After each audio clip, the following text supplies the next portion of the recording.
안녕하세요. 안녕하세요. 그 살인적인 무더위에 어떻게 건강 잘 지키면서 지내셨는지요? 그래도 엊그제부터 그 태풍 영향으로 더위가 한풀 멈춰서 좀 살만한 것 같습니다. 오늘은 6강 국회의원의 셀프 입법 특권과 아니구나, 오늘 7강 시민의회와 공론조사 등 추첨 수기 민주주의의 장단점과 도입 전략을 주제로 시민정치학교의 그 시작을 하게 되겠는데요.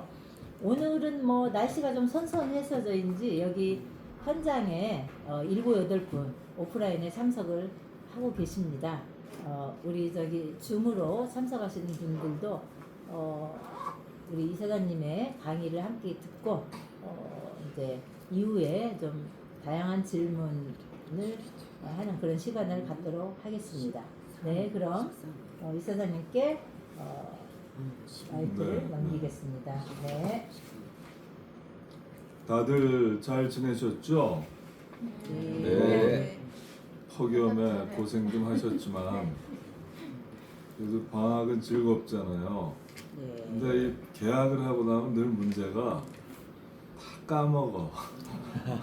저도 지금 굉장히 걱정이 돼요. 이게 매주 한 번씩 할 때는 좀 살아서 뭐 입만 열면 막 나올 것 같았는데 오늘 이게 6월 15일 날 하고 거의 한 달 만에 다시 입을 열려니까 이게 오늘 내용이 나올지 잘 모르겠어요, 사실은. 그래도 설마 하니 아무것도 안 나오질 않을 것이다 라고 한번 생각해서 해보긴 하겠습니다.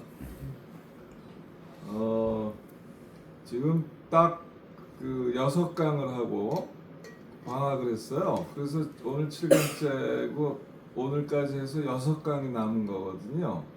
그런데 이 6강에서 방학을 하고 6강을 남겨놓은 지금 상태가 우연은 아니에요. 사실은 지난 6강은 우리나라 선거에 의해서 구성되는 정부, 선거로 뽑히는 대통령, 선거로 뽑히는 국회, 또 선거로 뽑히진 않지만 시험 능력주의로 뽑히는 사법부가 어디에서 문제가 있는지를 알아보는 시간이었거든요. 이 대통령, 국회, 사법부는 다 대의 권력 아닙니까? 국민이 직접 선거로 대의 권력을 줬든가 아니면 다른 기준으로, 그러니까 시험 성적이라는 것으로 합의를 했죠, 우리가. 그래서 법관은 사법관은 그런 시험 성적이 좋은 사람한테 주기로 했단 말이에요. 그래서 이 사람들이 주권자를 대신해서 입법권, 집행권, 사법권 이 세 권력을 행사했죠. 그리고 이때 전제는 대의 권력자들이 주권자의 뜻을 잘 헤아려서 주권자의 뜻을 어긋나지 않고 주권자의 뜻을 더 발전시키는 방향으로 권력을 행사할 것이다. 이런 전제가 있는 거잖아요. 그리고 적어도 그렇게 못하면 대통령과 국회의원은 4년에 한 번씩, 5년에 한 번씩 선거를 해서 심판하고 교체할 수 있다. 근데 이 정도의 무기만 있어도, 주기적인 선거라는 무기만 있어도 엘리트들이 특권층화되지 않고 주권자의 뜻을 잘 받드는 사람이 될 수 있을 것이라는 대전제가 있는 거잖아요. 그런데 우리가 살펴보지 않았습니까? 우리나라 선거제도가 어땠는지를 봤어요. 그랬더니 이게 희한하네. 이게 승자 독식 선거제도잖아요. 한 편만 더 많으면 무조건 당선이 되고, 당선이 되는 순간 권력은 100%를 행사하게 돼 있고요. 당선은 적으면 35%서부터 많아봐야 한 50 몇 프로 정도로 당선이 되는 것이죠. 그럼 나머지 사람들, 그 사람을 뽑지 않은 나머지 사람들의 표는 다 사표가 돼버리는 그래서 전혀 대표되지 않는 표들이 너무 많더라는 거예요. 이 선거 좀 이상하지 않냐. 그래서 선거제도를 비례대표제로 바꾸지 않고도 과연 선거 정의가 지켜질 수 있는 것이냐. 우리는 이런 질문을 했어요. 그 비례대표제를 하게 되면은 다당제가 되기 때문에 양당이 번갈아서 집권하면서 서로 죽어라고 반대만 일삼는 그런 양당제 정치에서 벗어날 것이다. 그 양당은 우리나라 권력의 저수지잖아요. 그 정당에 가입해야지만, 그 정당에 어느 정도 영향력을 가져야지만 대통령 후보가 될 수 있고 국회의원 후보가 될 수 있단 말이죠. 그래서 대통령은 바뀌어도 국회의원은 바뀌어도 정당은 안 바뀌잖아요. 보면 이름은 간판은 여러 차례 바뀌어도 그게 그거잖아요. 딱 양대 세력이 있을 뿐이거든요. 이 양대 세력은 철저하게 적대적 공생이라고 그러죠. 서로 죽어라고 싸우고 반대만 하는데 사실은 공생관계예요. 이와 잇몸 같은 거죠. 그래서 국민들 전체에게는 굉장히 기득권 집단으로 행세할 수가 있는 것이죠. 그 기득권 집단 안에서 여야가 갈려서 번갈아 집권은 하지만 실질적인 변화는 별로 없더라. 우리가 그런 얘기를 지난번에 하지 않았습니까? 그 대통령제는 헌법이 보장하는 제왕적 대통령제인데 그나마 양식이 있는 사람이 앉으면 그 권력 남용이 그 권한 행사, 제왕적 권한을 좀 덜 행사하는 척하는 것이고, 그렇지 않으면 뭐 개차반으로 행사하는 걸 우리가 많이 봤죠. 그렇게 해서 쫓아냈죠. 국회는 뭐 아시다시피 남성 80에서 85%, 그동안 85%였다가 이제 80%로 줄었어요. 그러니까 남녀 비율이 1대1이 아니라 4대1 내지는 80대 20, 85대 15 그러면 5대1도 넘었잖아요. 그러다가 이번 국회 와서 처음으로 80대 20이 됐거든요. 그리고 엘리트 중심이잖아요. 그러니까 성공한 사람 중심이죠. 그래서 성공한 사람 중에는 이제 법조인이 제일 많고 또 고위 관료 출신 행정고시를 해서 또는 사법시험을 해서 한 사람들이 거의 뭐 100명에 달하는 100명이 좀 넘을 겁니다. 이거 굉장히 많은 숫자죠. 고시를 붙은 사람들이. 그리고 성공한 기업가들이 많죠. 그래서 나이로는 55살 정도가 평균 연령이고요. 50대, 60대가 제일 많습니다. 20대, 30대, 40대 국회의원은 5%? 10%가 채 안 돼요. 이거는 모든 정치 선진국에서 거의 하위권이죠. 우리나라에서 나이 많은 사람, 이 젊은이들이 국회에서 전혀 대표되지 못하는 20대, 30대는 물론이고 40대마저 거의 대표되지 않는 그런 국회를 우리가 만들어내고 있거든요. 뭘 해서? 우리가 선거한 거예요. 이게 과연 유권자의 뜻인데 다른 선택이 없어서 늘 이렇게 만들어냈죠. 그래서 선거제도와 정당제도에 좀 문제가 있다. 이것이 국회의 권력구조를 정하고 있고 이 국회 권력구조가 대통령을 견제하기 때문에 대통령과의 관련해서 양자 간의 권력구조를 또 정하고 있는 거 아니겠어요? 그래서 지금 지난 6번에 걸쳐서 한 얘기들이 전부 다 선거제도를 어떻게 바꿔야 되나, 정당제도를 어떻게 바꿔야 되나, 국회를 어떻게 바꿔야 되나, 제왕적 대통령을 어떻게 바꿔야 되나, 우리나라 사법부의 문제점은 무엇이며 어떻게 바꿔야 되나, 대통령이 손발로 부리는 검찰과 국정원 같은 조직은 이른바 권력기관이라고 회자되는 이런 기관들은 어떻게 바꿔야 되나 이걸 얘기했죠. 그죠? 기억나시죠? 이걸 한마디로 얘기하면 대의민주주의의 기관들을 어떻게 바꿔야 어떻게 개혁해야 대의민주주의가 그러니까 선거 대의민주정이 그래도 효과적으로 돌아갈 수 있느냐 이걸 한 거예요. 대의민주정 고쳐쓰기를 한 겁니다. 선거를 바꾸자, 정당 구조를 바꾸자, 대통령제를 바꾸자, 국회 셀프 입법 구조를 바꾸자, 대법원의 관료사법이라고 그럴까 시민 참여가 배제된 그런 사법을 바꾸자 이렇게 얘기한 거 아니었습니까? 6번이 다 그 내용이었죠. 오늘부터는 어디로 가느냐? 이제 선거에 의한 대의민주정만으로는 무조건 한계가 있다. 이것을 아무리 잘 고쳐놔도 한계가 불가피합니다. 그래서 대의민주정을 넘어서 보자 이제. 당연히 선거제도 고쳐야 되고 정당제도 고쳐야 되고 산부제도 다 고쳐야 돼요. 권력기관 고쳐야 되고요. 그러나 그렇게 고쳐도 한계가 있다. 그럼 이 한계를 무엇으로 돌파할 것이냐?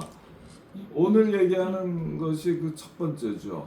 시민의회라는 것으로 돌파를 해야 되겠다. 이거는 고대 아테네가 제일 유명했던 민주정 아닙니까? 거기가 그때 아테네 민주정은 추첨을 의미했어요. 그래서 웬만한 공직은 다 추첨으로 됐습니다. 뭐 선거로 되는 거는 이제 집정관이나 뭐 누가 독재를 할 것인가 이런 거 선거로 정했죠. 그러나 기본적으로는 공직도 추첨으로 받고요. 그리고 501명의 민회가 있었어요. 그 추천 민회입니다. 의회 역할을 했고요. 재판소의 역할을 했습니다. 그래서 소크라테스 같은 사람이 그런 데서 다 재판받아서 사형선고를 받는 것이죠. 그러니까 원래 민주주의는 추첨정이에요. 그래서 선거정은 엘리트정이고요. 잘난 사람을 뽑는 겁니다. 근데 민주정이라는 건 보통 사람이 지배잖아요. 보통 사람이 지배를 하려면 추첨을 해야 된다고 봤어요. 그래야 우리 같은 사람이 된다 이거죠. 그래서 추첨 민주주의로 돌파 가능한 것들이 있다. 그게 이제 시민의회라든가 배심도 그런 거 아니겠어요? 여러분들 배심 재판 지난번에도 얘기했죠 우리가. 배심 재판이라는 게 뭐예요? 고 12명 뭐 작으면 많아야 15명 작으면 한 7명 이 정도를 일반 시민 명부에서 추첨으로 뽑는 거 아닙니까? 그거 뭐 7명이 국민을 대표하는 것도 아니에요. 다만 그 사건에 관련 이해관계가 없는 일반 사람들을 대변하는 거죠. 대표성이 있다고 볼 수는 없어. 그러나 이건 보통 사람들이거든요. 그 사람들이. 대표성이 있으려면 그래도 300명, 500명, 1000명 정도는 있어야 뭐 국민을 대표한다 하는데 그거 뭐 7명, 12명 해갖고 무슨 그 국민 대표성이라고 하긴 뭐 멋있게 하죠. 그러나 중요한 건 추첨으로 뽑히는 사람들은 잘나서 뽑히는 게 아니라는 거예요. 평범한 사람들이 뽑힐 수밖에 없다는 거예요. 그래서 평범한 사람들의 규범의식, 평범한 사람들의 상식, 평범한 사람들의 원칙, 평범한 사람들의 기본 수요 이런 것들이 중요한 정치적 결정의 기준이 되는 사회, 그게 민주사회거든요. 원래는 글로 가는 한 중요한 것이 그래서 추첨에 의한 민주주의. 아까는 선거에 의한 민주주의였잖아요. 그런데 이거는 추첨에 의한 민주주의라는 게 필요하다. 그리고 우리는 이미 추첨에 의한 시민의회라는 거는 고대 아테네에서 중요하게 몇백 년 사용됐지만 그 후로는 어디에서도 없었거든요. 그런데 이게 2004년도에 브리티시 컬럼비아주, 캐나다죠, 밴쿠버가 있는 그 브리티시 컬럼비아주에서 다른 것도 아니고 선거제 개혁을 주제로 되살아납니다. 2004년에 되살아났으니까 지금 되살아난 역사가 무지 짧아요. 고작 22년 됐습니다. 저희가 시민의회에 대해서 알게 된 거는 아일랜드에 2004년 거는 나중에 알았어요.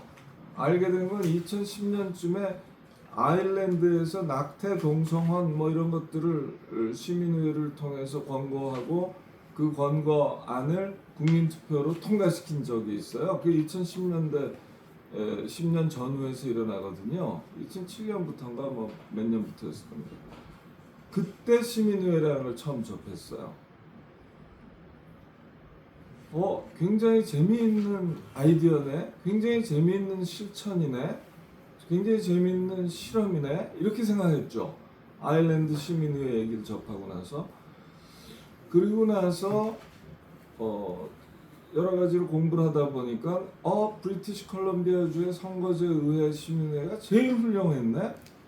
무려 200시간이나 시민 160명을 수기를 시켰네. 학습하고 토론하고 수기하는 과정이 굉장히 길었구나. 그래서 굉장히 쓸만한 선거제를 보통 전문가들의 예측을 다 뒤집고서 내놓거든요. 그 굉장히 인상적이었어요. 그래서 제가 이제 그런 선거에 의한 민주주의 말고 본래 추첨에 의한 민주주의, 그것을 입법 권고 정도를 하는 그래서 이제 시민의회죠. 추첨 시민의회인데 추첨자 빼고 그 추첨 시민의회에서 입법 권고를 하는 방식이 있구나 하는 것을 깨닫고 아주 좋았고요. 그거 말고 또 뭐가 있냐면 아예 시민이 입법을 직접 해보자. 이럴 수 있잖아요. 국회가 만든 입법을 우리 힘으로 바꿔보자. 국회가 바꾸는 게 아니라 우리가 바꿔보자. 국회가 절대로 안 만드네, 법을. 선거법도 개정을 안 하고 위성정당 방지법도 안 만드네. 그럼 우리가 시민이 나서서 법을 만들어보자. 이게 뭡니까? 이게 시민 발안 아닙니까? 영어로는 이니시에티브, 우리가 이니셔티브 그러잖아요. 주도권, 기선 이런 뜻이죠. 그러니까 시민이 입법안을 주도한다는 거예요. 개헌안을 주도한다. 이렇게 시민 주도는 전부 다 시민의 일정 수의 서명이 필요하겠죠. 시민이 행동하려면 그러니까 주로 유권자 기준으로 해서 1%라든가 이런 사람들의 서명이 필요하죠. 뭐 정하기 나름입니다만 주로 이제 유권자 기준을 많이 사용합니다. 아니면 이제 지난번 총선에서 유효 투표자, 뭐 유효 투표수, 실제로 투표한 사람들, 그 사람 중에 몇 프로, 뭐 이렇게 정하기도 하고 그러는데요. 아무튼 이 추첨으로 해갖고 공부시키고 수기시켜서 하는 거 말고 그거는 해봐야 뭐 100명, 200명, 300명밖에 참여를 못 하잖아요. 그러니까 그거 100명, 200명, 300명이 나 대신 공부했다 그러지만 그걸 어떻게 믿어? 내가 참여도 안 했는데 내가 왜 거기에 구속돼? 뭐 이렇게 당연히 불평불만이 있을 수 있잖아요. 그것도 합당한 얘기고. 그런데 국민 발안제로 해갖고 시민 입법을 해? 시민 개헌을 해? 그러면 어떻게 하는 거예요? 1%, 2%의 유권자가 서명을 해서 개헌안을 내고 2%가 모이면 개헌안을 내고 그러면 한 88만 되죠. 1%가 모이면 법률 개정안이나 법률 입법안을 내 그러면 한 40만 정도가 모여야 돼요. 그렇게 해서 이때 입법은 복잡하면 안 돼요. 그래서 단일 주제 제한을 받거든요. 그 단일 주제니까 꼭 원포인트만은 아니야. 원포인트는 일개 항목이라는 뜻이잖아요. 그런데 단일 주제라고 하면 그 단일 주제가 3개, 4개 항목으로 표시될 수도 있겠죠. 그러나 그 3개, 4개 항목은 굉장히 긴밀하게 연관이 돼 있어서 사실상 하나로 보이는 그 정도만 할 수 있어요. 안 그러면 복잡해지면 일반 시민이 예스가 노가로 판단하기는 어렵잖아요. 그래서 기본적으로 시민 입법은 원포인트 입법을 전제로 하는 건데요. 원포인트 개헌, 원포인트 입법을 중요한 거 다 할 수 있어요.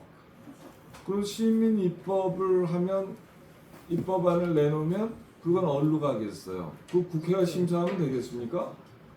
그거 안 되죠. 그 국회가 심사하는 제도도 있지만 국회가 심사하지 않고 바로 국민 표결로 가버리죠.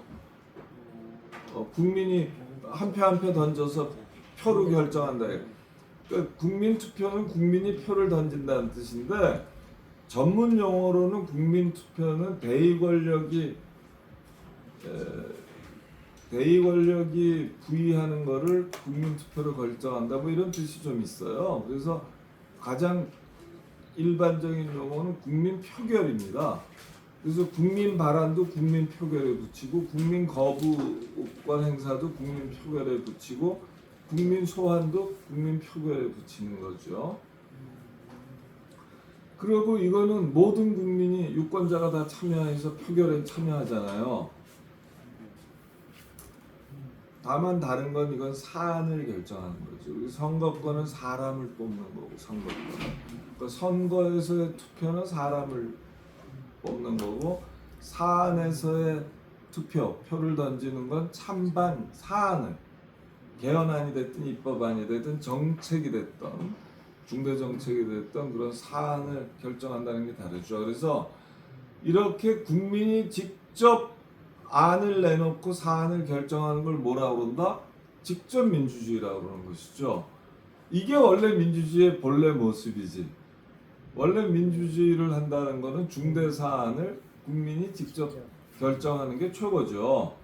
그런데 국민 수가 너무 많고 한꺼번에 모일 수가 없고 소통할 수가 없고 토론할 수가 없고 하니까 그리고 생업도 너무 복잡하니까 제일 뛰어난 사람을 선거로 뽑아서 그 일을 다시 맡긴다. 우리는 지금 그런 순수한 선거 대의 민주정을 하고 있는 거 아니에요. 근데 순수한 대의 민주정을 하는 나라에 정치는 다 고개를 절레절레 흔드는 정치 혐오, 정치 불신이 그냥 뿌리 깊잖아요. 거기다 특히 양당제 하는 나라가 제일 심하거든. 그게 적대적 공생을 하고 서로 하나 뭐 양보가 없잖아요. 뭐 아무리 옳은 소리를 해도 반대하는데 뭐 결사 반대야 그것도. 그게 다음 집권에 유리하기 때문이거든. 딴 이유가 없어요. 그래 번갈아 해먹어. 근데 선거 때가 되면 공약이 다르다가도 비슷해지잖아요. 중도 유권자를 향해서 수렴하잖아. 그러니까 사실은 우리나라 정당 양당제는 별 차이가 없습니다. 별 차이가 없는 걸 갖고 뽑으려니까 뽑는 사람이 힘들어. 그리고 바뀌어도 바뀐 것 같지가 않아. 어떤 면에서는. 아니 뭐 왜 안 바뀝니까? 여러 가지가 바뀌지. 사람도 바뀌고 뭐 정책도 바뀌고 복지 수준도 바뀌고 다 바뀌는데 그래도 뭔지 더 좀 근본적인 구조개혁 같은 거는 정말 더디되고 안 되잖아요. 그래서 7강은 시민의회 추첨 민주정, 추첨에 의한 민주주의를 해야 된다고요. 그리고 8강에서는 국민이 직접 결정해야 된다. 국민 발안, 국민 거부, 국민 소환. 이 세 가지를 놓고 국민이 직접 제안해서 국민이 직접 결정해야 된다고요. 자, 9번째 강의가 뭐냐면 재벌개혁이에요. 왜 여기다 제가 9번째 강의에 갖다 놨을까요? 우리나라의 권력 구조를 따지는데 재벌이라는 실체를 빼고 따질 수 있을까요? 여러분, 우리나라에서 대통령이 제일 셉니까? 국회의원이 제일 셉니까? 대법관이 제일 셉니까? 삼성 SK 총수가 제일 셉니까? 총수가 그러니까 변하지 않아. 안 바뀌잖아. 이건 대물림까지 되잖아. 이건 4대째 지금 세습중 아니에요. 3대 4대째 세습중이잖아요. 그럼 누가 센 거냐고. 일단 대통령 앞에는 좀 굽신거리지. 그 호루라기 불면 다 오지 않습니까? 다 해외 출장에 쫓아다니지 않습니까? 다 옆에 세워놓으면 병풍 서지 않습니까? 그 맛이지 뭐 대통령 하는 맛이. 그래도 그러나 재임 기간 제일 기간만. 그것도 초기. 네. 후기는 안 돼. 네, 맞아요. 초기만. 메인 같은. 초기에만 서로 간을 봐야 되거든. 자본은 수 틀리면 자본 파업해야지. 이게 투자 안 한다는 뜻이거든. 투자 안 하면 경제 성과가 안 나요. 그러면 대통령이 인기가 없어. 그럼 다음번에 떨어지거든. 아주 간단히 얘기하면. 그러니까 재벌의 투자 파업, 자본의 투자 파업이라는 건 무서운 겁니다. 그러니까 자본 파업은 소리도 안 들려. 소문도 별로 안 나. 이 자본 파업 앞에서 견딜 수가 없는 거예요. 노동 파업은 쉽습니다. 그거 우선 파업이 오래 가지도 않아. 왜냐면 먹고 살 게 없는데 어떻게 파업을 오래 합니까? 그 다음에 반노동 정서가 우리는 강하기 때문에 파업은 다 금기시하고 일단은 잡죠. 사회적인 분위기가 반대 분위기가 정서가 강하기 때문에 노동자 파업은 별 영향력이 없어요. 근데 자본 파업은 시끄럽지도 않아. 조용히 저 건물 꼭대기 근사한 데서 결정이 나갔고 한 1년 있으면 그냥 숨이 턱턱 막히게 오는 거거든요. 무서운 거예요. 이게 권력 중의 권력입니다. 그러니까 한국의 권력 체제를 살펴보면서 대의 권력 시스템만 본다. 주권자 권력과 대의 권력만 본다 그러면 그건 안 맞는 거죠. 재벌 체제를 놓고 볼 수가 없는 거예요. 근데 우리나라 권력 체제를 볼 때, 권력 구조를 본다고 그럴 때, 특히 헌법학자나 정치학자들이 이 재벌 체제를 같이 보는 사람이 거의 없죠, 사실은. 그래서 사실은 이제 재벌 개혁을, 재벌 체제를 어디까지 없애고 극복할 수 있느냐, 1단계, 2단계, 3단계 길이 있는데요. 우리는 1단계 앞에 1단계도 제대로 못했어요. 1단계 앞에서 머뭇머뭇거리고 못 나갑니다. 근데 2단계로 나가고 3단계로 나가야 그나마 재벌의 부당한 정치적 영향력, 경제적 영향력이 좀 잡히게 되거든요. 그러니까 그걸 재벌 개혁이라는 걸 제대로 못하면 앞으로 10년 후에 어떻게 될까요, 여러분? 메가 프로젝트가 어떤 겁니까? 지금 SK와 삼성이 4,755조. 와, 이건요, 우리나라 예산이 800조예요. 1년 예산이 5,200만 국민이 먹고 자고 하는 예산이에요. 800조가 지금 10년 동안에 거의 5,000조를 투자하는 거거든요. 그럼 10년 후에 5,000조가 누구 재산입니까? 재벌 재산 아니야. 양대 재벌에. 우리나라 경제에서 차지하는 비중이 훨씬 더 늘어나 있겠죠. 보나마나. 그죠? 그거를 제대로 통제할 수 있을까요? 지금 3대 메가 프로젝트는 굉장히 구분이 걸린, 또 구분이 트일 수 있는 엄청난 프로젝트인 것만은 틀림없는데, 왜냐하면 인공지능 시대에 인공지능 첨단 강국을 만들겠다는 것이고, 지금은 좀 많이 처지는 3등인데 1, 2등에 견주는 3등으로 올라갈 수 있는 걸 꿈꾸는 거거든요. 지금 그렇게 될 거예요. 10년 이 메가 프로젝트가 제대로 가면. 그러나 뭐 지금 우리가 여러 가지 단꿈에 취해서 또 애쓰고 있는데 비판을 매우 삼가하는 분위기입니다만, 사실은 너무나 중요한 나라의 골격을 정하는 거기 때문에 굉장히 엄정하게 살펴봐야 될 점이 많죠.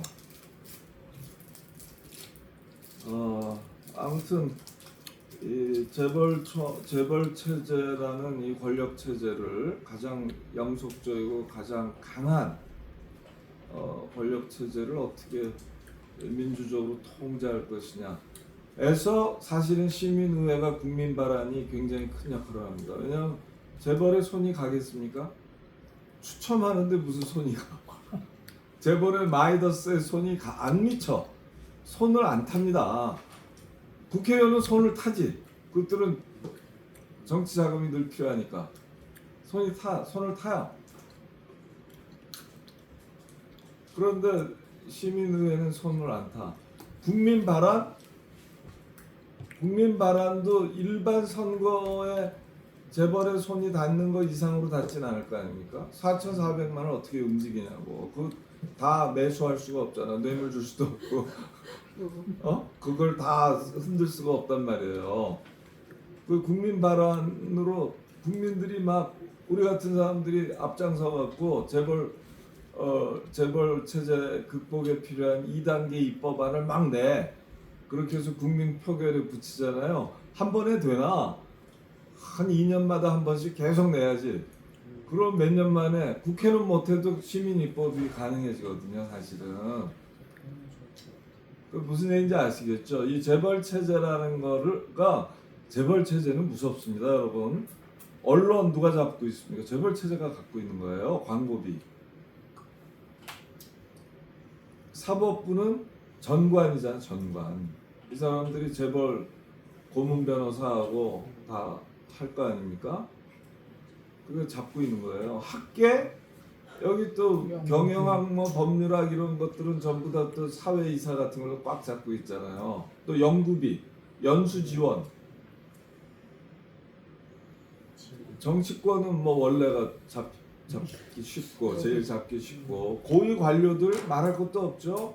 고위 관료들은 다 재벌 그 규제하는 데잖아요. 뭐 어디야 식약청이 됐든 뭐 특허청이 됐든 저 다예요. 해양청, 관세청, 국세청, 청단위는 전부 다야. 그럼 여기가 펜대만 잘 굴리면 재벌 사회이사로 가고 재벌의 고문으로 가잖아. 자문위원으로. 재벌사가 하나입니까? 재벌사가 한 500개 돼요, 여러분들. 거기다 중견기업 중에 이런 사람들 필요한 데도 많아요. 그러니까 다들 글로 퇴직하고서 갔으면 하는 희망이 있잖아. 그러니 재벌만큼 강한 게 없습니다. 행정부, 입법부, 사법부, 학계, 뭐 정치권, 뭐 말할 다 언론까지 그냥 쫙 가는 거예요. 그 광고비가 다 거기서 나가는데 뭐. 직접 운영한 것도 있지만 그 광고비도 다. 그러니까 이 재벌 체제하고의 싸움은 우리의 문제의식에서 벗어나면 안 돼요, 사실은. 이게 뭐 갑자기 뭐 이렇게 뭉칠 돈이 있는데 영향력이 있는데 이거를 공익을 위해서 쓴다, 국민의 이익을 위해서 쓴다 이렇게 믿을 수는 없잖아요. 일단 본인들의 사익이 먼저지.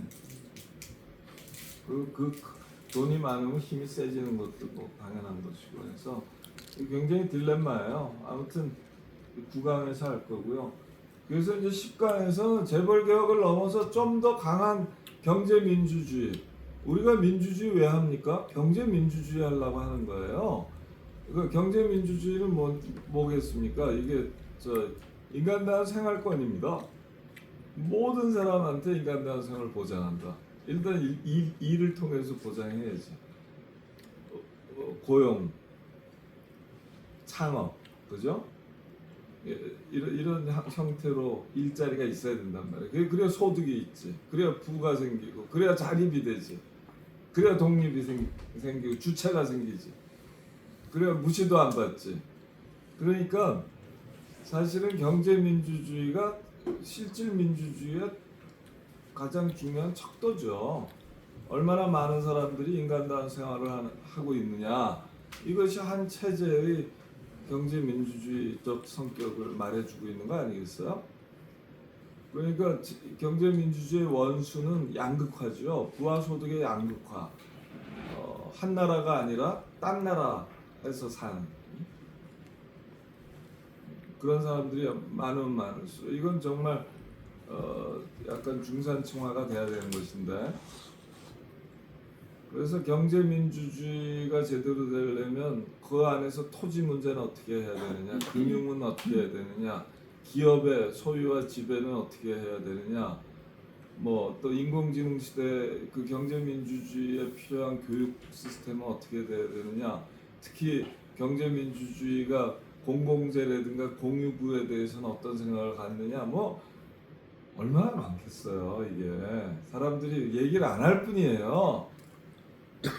우리도 2시간 갖고 죽었다 깨도 못하지. 그렇지만 맛보기로라도 하겠다 이거. 왜냐면 이건 저의 전공 분야예요, 사실은. 지금 말씀드린 내용 같은 거. 그래서 여기 보면 기존 3대 경제 지표를 대체할 뭐 사회상속이니 제2의 노동법이니 5대 신경제 지표니 나도 지금 까먹었다 뭔지 다. 왜냐하면 5대가 7대 될 수도 있고 10대 될 수도 있고 그래갖고 지금 이게 이제 10번째고요. 11번째는 막 11번째는 뭐냐면 이게요.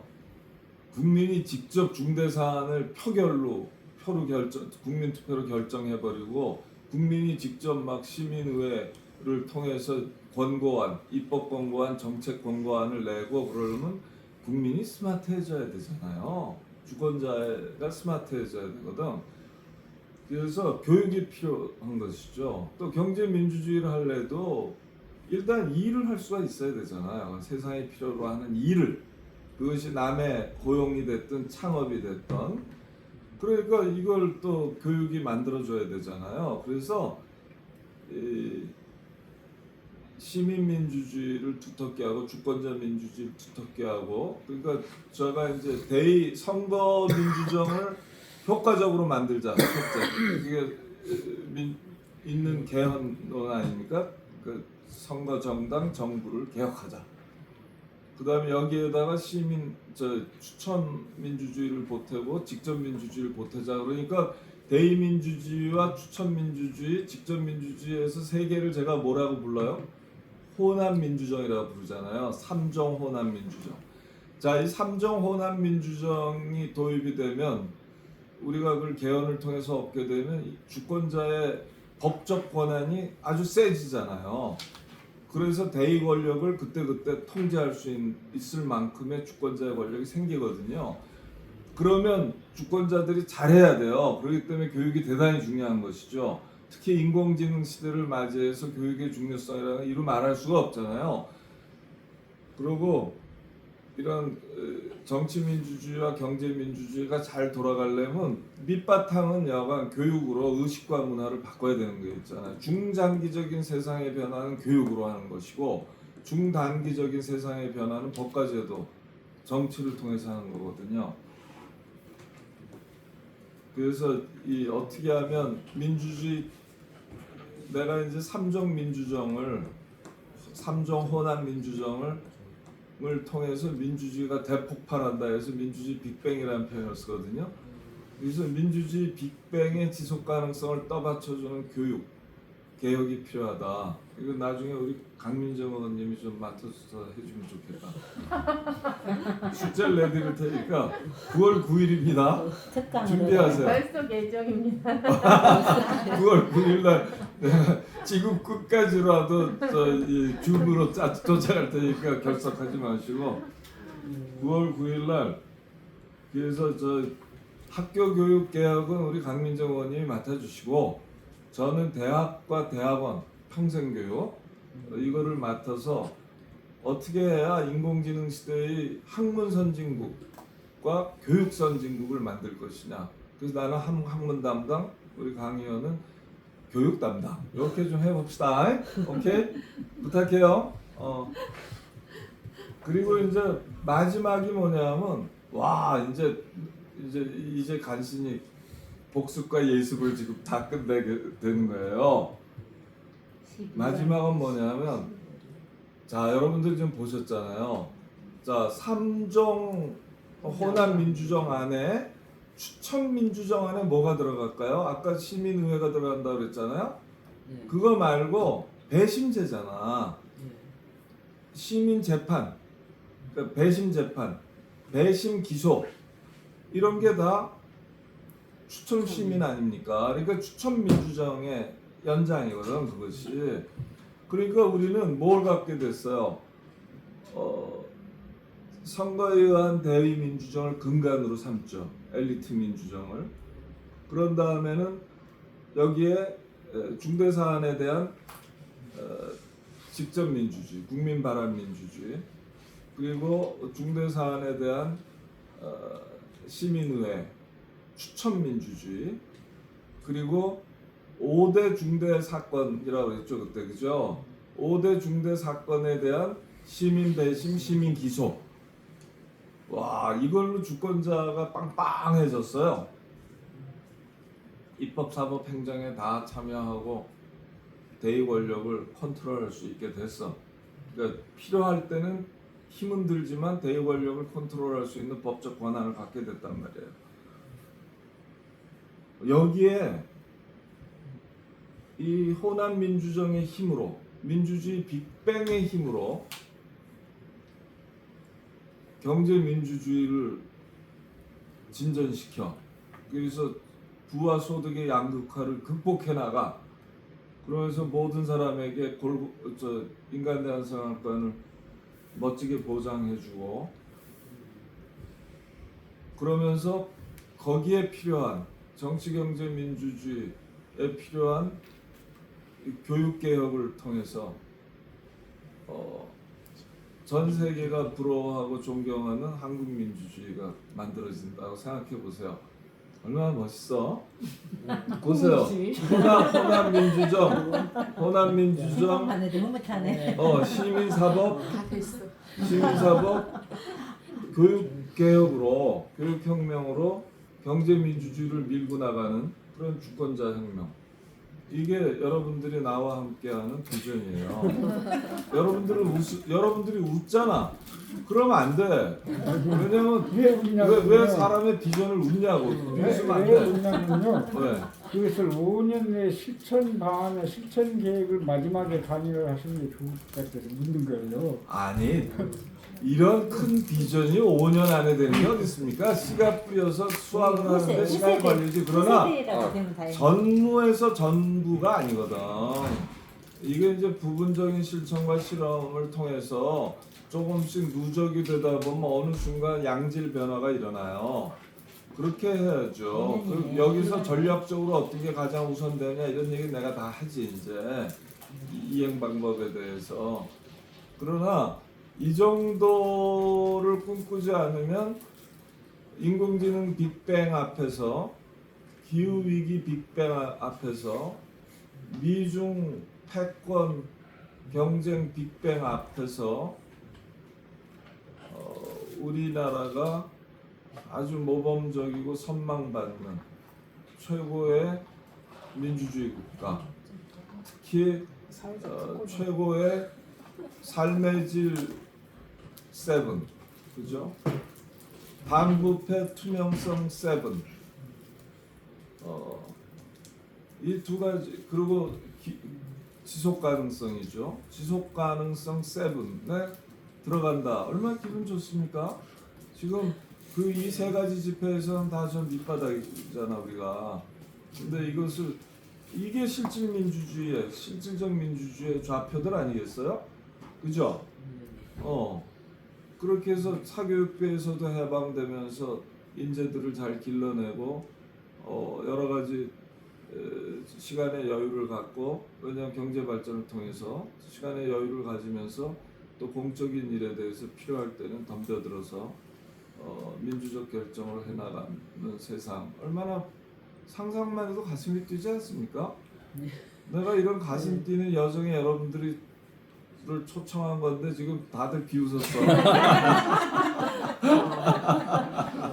아니 뭐 맨날 꼭 아스팔트 나가야 될 것 같아가지고. 아스팔트 꼭 방법을 저렇게 선거법 개정서부터 합시다. 그러면 시간이 빨라져. 아니 근데 시민의회의 뜻을 알리고 함께하는 그 저기부터 결사체부터 만들어야 돼요. 그러니까 아니 그걸 아니, 그 시민의회를 하면 응. 현실적으로 누가 받아줍니까? 아니 선거법 개정을 아니죠. 하면 거대 시민의회 세력이 되면 정치권에서 무시를 그렇죠. 못하죠. 아 그러면 아니 지금 누가 셀피 입법 특권 이런 말이 지금 여기 10명 빼놓고 누가 알아요? 우리 촛불행동이 좀 이렇게 어? 방향을 아니, 이쪽으로. 그러니까 사실은 이제, 사실은 지금 아, 굉장히 맞아. 세계 민주주의를 위해서. 아니 아, 죽었네. 굉장히 부족한 거야 지금 이게 맨날 똑같은 얘기야. 촛불 어, 시민들. 이제 아니 내랑 이런 얘기를 거기서 섞어야 돼 진짜로 그죠? 네, 어? 그러네요. 구체적으로. 정말 그렇죠. 예. 오늘 예복습 다 해갖고 오늘 여기서 끝낼까봐. 근데 오늘 시민의회 해야 되니까 10분 쉬고 합시다. 네. 좋아요? 어. 네. 아유 나는 이렇게 될 줄 몰랐어요. 그 입을 여니까 이렇게 되고야 마는 거야. 아, 진짜. 아까 오실 때 걱정했거든. 생각이 하나도 안 나요. 하나도 안 해서 난 걱정했어. 근데 여전히 시민의회 얘기 못했잖아. 그래서 근데 이제 하다 보니까 생각이 좀 근데 났어. 지난번에 시민의회 관련해서 우리 그 저기 이사장님이랑 그 하셨잖아요. 그 저기 워크숍 같은 거. 했었지. 그러니까 이제 그분들이나 뭐 여기에 동의하는 우리나라에 현존하는 모든 시민사회단체로 결사체를 만들어서 뭔가 저기를 해야지 그냥 이 소수의 목소리로 얘기해야 이게 거기서 그렇죠. 방금 극복이 어렵다. 말씀하셨잖아요. 우리나라에 있는 많은 시민단체 결사체를 만들자. 우리나라 지금 시민단체가 뭐한 명목상을 한 10,000개가 넘는다고 해요. 그 시민단체를 제가 이렇게 몇 군데 가서 보면요. 1년 후에 더 늘어나는 시민단체 거의 없어요. 1년 후에 더 쫄아들면 쫄아들지 늘어나는 시민단체 없어요. 그리고 지금 박 교수님께서 이야기한 거 제가 내용을 구체적으로는 물론 더 못하지만은 저런 소리를 벌써 들어온 지 오래됐어요. 오래됐는데 왜 실천하고 방안을 제시해야 되는데 그걸 못하냐. 저 같으면은 제 개인 생각입니다. 저 같으면 만약에 저한테 10억이라는 돈이 여유롭게 있다. 그러면 제가 5년 안에 여기 계신 이런 분들을 통해서 정당을 만들어야 돼요. 정당. 지금 현재 정당을 만들면 제일 빠른 방법이 없어요. 정당은 또 그러면 하나의 정당은 선거제를 개혁하지 않으면 정당을 만들 만들 방법 아니요. 없잖아요. 지금 그래갖고 제가 200명 정도는 나는 사람 모을 수 있어요. 이렇게 중립적인 사람을. 그럼 모아가지고 거기서 이제 아이고. 저 5개 지구단까지 적어도 최소 1년에서 2년을 버틸려면은 아주 미니멈으로 해도 10억 정도는 이렇게 계산을 해보니까 들더라고요. 그거 있으면은 5개년 계획을 세워가지고 제가 창당 등록 200명 모으고 사람들한테 다 그 최소 한 10가지 정도 질문사항을 받아가지고 적당한 사람을 받아들여서 10억이 없어도 하실 수 있어요. 아니요. 저 기본 돈을 대는 사람이 없으면 절대 안 돼. 절대 안 돼. 시민한테 몇 번 다 가봐서 자기 돈 내는 사람 별로 어려운 때는 없어요. 아니에요. 그 마음을 모으려면요 인간이라는 것은 비용이 50%야. 그러니까 선거법 개혁은 저 촛불 시민운동께 건의해서 주제 중에 하나고. 시민운동 그뭐 저, 누구냐 정 뭣도 있고 뭐 그러던데 우리 국민주권당이라고 만들었거든요. 그러니까 아니 국민주권당을 나는 만들었으니까 중학교 2학년 때 골빈당 만들었는데 그런 것은 명목상 당이고 실질적인 권한이 갖고 있는 적어도 한 30명 국회의원을 확보할 수 있는 그런 당을 만들어야 돼요. 그래가지고 저기 그 정치 보조금 일단 받아서 운영을 일단 적어도 4, 5년은 잘 해야 이게 되는 거예요. 만약에 그런 소문이 쫙 퍼진다고 생각해봐요. 5,000명 결사로서 일본 사람이 많이 찍게 돼 있어요. 그런 거 없이 선생님, 이론은 선생님. 더 이상 아유 진짜 다 듣긴 다 알아요. 뭔 현실성 없어요. 그렇게 하지 마세요. 아니 아이, 지금 그- 현실성이 없다고 하잖아요. 정당 100개 아유. 만들어도 정당을 지금 아니, 그- 원내 진출을 못한 게 아니 그러니까 하는 거예요. 언니 진출 못하는 정당 아무 소용 없어. 아니야 선생님 너무 이렇게 말도 안 되는 주장 하지 마세요. 그러니까 제가 이렇게 이런 말하면 전부 말이 안 된다고 그래요. 나 틀렸다. 된다고? 말이 안 된다고 그러는데 제가 그것이 됐어요. 가장 빠른 방법이라고 제 머릿속으로 생각을 하는 거예요. 정당이 수십 개 되지. 아 지금 정답 수식이 그 아무 소용 없다니까. 아 선생님 네. 생각은 자유지 않습니까? 네, 그러니까, 자유인데 딱 듣기에도 벌써 아니다 싶은 얘기를 잘 아니 그러니까 하시니까. 다들 아니다 싶으니까 제가 할 말이 아, 없어. 제가 예, 만약 예. 그것이 있으면 전부 아, 이렇게 좀- 스텝 바이 스텝으로 제가 가겠는데 그게 없으니까 제가 말을 않지만은 적어도 마지막 강의는 이것을 어떻게 실천할 것인가 그 실천 방안에 대해서 논의해야지. 그런 것도 실천 방향 해가지고 지금 저 촛불시민대 선거법 개혁 운동을 의지하자. 그래가지고 촛불시민의 행동 현실성이 나도 있어. 알아요. 그 약간 현실성 있지 그것이 않습니까? 무슨 현실도 있어. 아니 이거 운동 중에 하나 촛불시민의 주제로서 집어넣자. 그럼 그 집어넣으면 언제 어떻게 선생님 되는 거야? 말씀하신 거는 현실성이 아니, 없어요. 그러니까 죄송하지만 서로 의견이 다르니까 여기서 내가 말을 안 치면 의견이 다른 게 아니라 그 의견이 무슨 다르잖아요. 서로 다르잖아요. 근데 왜냐면 어쨌든 각자의 의견이 그러니까 아니 그건 나 아무리 죽어라도 의견을 하더라도 좀 아니, 될 만한 아이, 의견을 좀 내세요. 그러니까 아유. 저도 그런 거 다 알아. 근데 어쨌든 그래도 마지막에는 어떻게 실천할 것인가 그 방안에 대해서 아니 그러니까 이제 이야기를 마지막에 알겠습니다. 뭐 얘기할 답이 안 건데 나왔으니까. 선생님 얘기를 그러니까 말도 안 돼. 내가 괜히 꺼냈어. 당황스럽게 나 괜히 꺼냈어. 다 말하면 열이면 아홉은 다 이런 소리 하니까 나 괜히 그동안에 그런 소리 꺼냈는데. 많이 들어왔는데도 불구하고 왜 이런 데서 또 그런 아니 소리 하시는 거예요? 그러면은 어쨌든 실천 방안에 대해서 이야기를 해야 되는데 맨 마지막에도 그런 방안을 없으면 제가 여기 뭐하러 옵니까? 아이가 실천 방향에서 이게 저뭐 척벌하는 거 선거법 다 알아. 선거법 개혁 운동을 해야 된다. 아니 근데 10억 있으세요? 아니 뭐 아 자꾸 없으니까 딴 얘기하지 마세요. 아니 그게 중요한 아 자꾸 얘기하지 마세요. 여유는 작은 자꾸 농담을 하지 마세요. 농담을 얘기하지 마. 아 자꾸 놀리는 거지 사람. 하지 마세요. 아 놀리는 거 아니야. 그 표현을 그렇게 하세요. 아니 이 선생님께서 놀린 거라고요. 아니, 10억 있으시냐고 아, 저 한 놀린 거 거. 아니에요. 아 저분 놀리는 거 아니야. 에이, 놀린 거 10억 아니에요. 여기서 있으세요. 지금 저를 놀리고 있잖아요.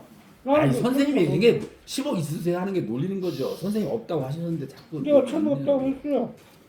그러면 10억이 없으시다면 응. 현실 아 그런 얘기 저 아니 그렇게 얘기 그러니까 진행하지 제가 마세요. 말한 것은 불가능한데 적어도 마지막 강의에서는 실천 방안에 대해서 어떻게 하면 이걸 실천할 수 있겠나 아이가 그 정도는 마지막 강의 때 해야 된다 얘기하고 얘기예요. 지금 대강 들은 얘기만을 가지고도 제가 내릴 수 있는 결론들은 굳이 정당이 아니고 국회가 아니어도 국회의원이 아니어도 추첨 시민제를 그러니까 통해서 추첨 시민제를 이런 통해서. 것들을 통해서 그래. 3대 메가 프로젝트를 얼마든지 하겠다. 규제를 해야 그러니까, 되고 그러니까 그 말씀을 그리고 했어요. 3대 메가 프로젝트 이런 것들은 우리들만 가지고 우리들만 생각하고 있는 문제는 절대 아닐 거예요. 아니, 그러니까. 국민들도 그 부분에 대해서는 정말로 아, 우리들만 말씀했어. 그러니까 우리들만 문제의식을 갖고 있다고 생각을 하면 그거는 철저한 오산이에요. 정말로 아니, 그건 아니. 오판이에요. 그러니까 그렇게 하든 어떻게 하든 그런 것에 대해서 동의를 한다면 그 현실적으로 시민회를 가령 누가 몇 명이서 만드는지는 모르겠지만 시민을 만들었어. 거기서 나온 법이 현실적으로 지금 실행이 되냐 이거예요. 저희 저 다 그 몇 번 토론했고 다 아는 얘기니까 자꾸 그러지 8시 마세요. 29분인데 30분에 시작을 하고 몇 분까지 하시고 질의응답 하실래요? 20여 분 할까 봐요. 네, 그러면은 50분까지 하고 질의응답. 그럽시다. 뭐 한 말씀 돌아가면서 해야지 네. 그래도. 네, 자 쉬는 시간 잘 가지셨는지요?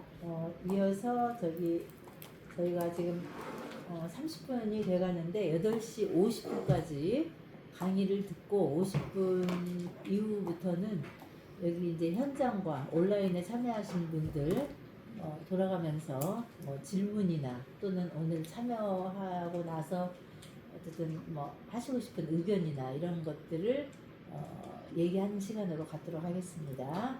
네. 자 아까 그 추첨에 의한 민주정, 추첨 민주주의 얘기는 좀 말씀을 드렸잖아요. 그 추첨 민주주의의 대표적인 게 이제 그 배심 재판, 시민 배심 재판 같은 게 있고 시민의회가 있는데요. 이 시민의회는 아까 말씀드렸다시피 2004년도 브리티시 컬럼비아 주에서 선거제 개혁을 시민의회에 맡긴 일이 일어났어요. 그 당시에 맡긴 사람은 사실 우리로 치면 대통령이에요. 그 브리티시 컬럼비아 주의 수상이었습니다. 그것도 79석 중에 77석을 소선거구제에서 싹쓸이를 했어요. 세상에. 그런 사람이 승자인데 이런 선거제도 도무지 용인할 수 없다. 그래서 이 선거제 개혁을 해야겠다고 마음을 먹었고요. 자기가 승자임에도 불구하고 그래서 주변에서 다 미친 짓 한다고 만류했는데 아무튼 시민의회를 남녀 동수로 2004년에 구성했어요. 160명. 왜냐하면 79개의 선거구가 있거든요. 그래서 선거구에서 남녀 하나씩 모신 거죠. 그리고 2명은 인디안, 그 브리티시 컬럼비아 주에는 이제 원주민들이 많거든요. 그래서 인디안 대표들, 그 원주민 대표로 2를 했죠. 남녀 하나씩. 근데 이때 이걸 도입했던 수상 이름이 뭐더라? 있었는데 그것도 잊어먹었네 세상에. 근데 그 양반이 저하고 이제 이메일을 많이 주고받았어요. 너 이거 혹시 누구한테 컨닝한 거야? 아니면 본인의 생각이야? 그랬더니 자기 생각이라고 그러더라. 추첨 시민의회를 해야 되겠다는 게 자기 생각이었다는 거예요. 정치학계나 이런 데서 권고받은 거 아니야? 그랬더니 그런 게 아니래요. 내가 좀 놀랬고요.